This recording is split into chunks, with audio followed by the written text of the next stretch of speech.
Hello friends, I am Kalpesh Goti, founder of Greenleaf Envirotech Limited, और I am authoring a book Water Warriors India's Unsung Hero।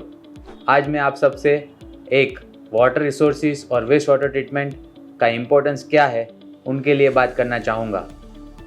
आप सबको पता होगा कि all over world में only 3% water है जो पोर्टेबल वाटर है, और उस 3% में से सिर्फ 1.2% वाटर ही हमारे लिए एक्सेसिबल है in terms of river, lakes और थोड़ा बहुत ग्राउंड वाटर के फॉर्म में। आजकल इंडिया में मेजर वाटर्स का जो रिक्वायरमेंट है वो हम ग्राउंड वाटर से फुलफ़िल कर रहे हैं, चाहे वो हाउस होल्ड के लिए हो या इंडस्ट्रियल के लिए हो। उनकी वजह से इंडिया के बहुत सारे रीजन्स में ग्राउंड वाटर लेवल रैपिडली डेप्लीट हो रहा है। उनके अलावा अगर हम देखें तो daily 72,000 million litre per day domestic sewage urban cities से जनरेट हो रहा है। उसमें से सिर्फ 20,000 MLD ओनली 28% डोमेस्टिक सीवेज ही ट्रीट हो रहा है।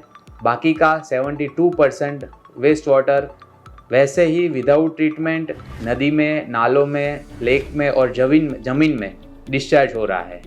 अगर हम आज देखें तो इंडिया का टोटल पॉपुलेशन में से 35% पॉपुलेशन अर्बन एरियाज़ में लिव कर रहा है, लेकिन बाय 2050 यह पॉपुलेशन 50% हो जाएगा। तो उनसे आप देख सकते हैं कि बाय 2050 अर्बन एरियाज़ में वाटर का डिमांड कितना बढ़ेगा और उसकी वजह से जो वाटर रिसोर्सेज है उनके ऊपर कितना प्रेशर क्रिएट होगा। अर्बन एरियाज़ में पॉपुलेशन बढ़ने से इकोनॉमिक डेवलपमेंट तो हो रहा है, लेकिन water resource for food and water demand बहुत ही प्रेशराइज हो रहा है। तो हम इस प्रॉब्लम का सॉल्यूशन क्या कर सकते हैं, आज ही हमको सोचना रहेगा। हम इस प्रॉब्लम को सॉल्व कैसे करें, तभी हम इससे बाहर आ सकते हैं।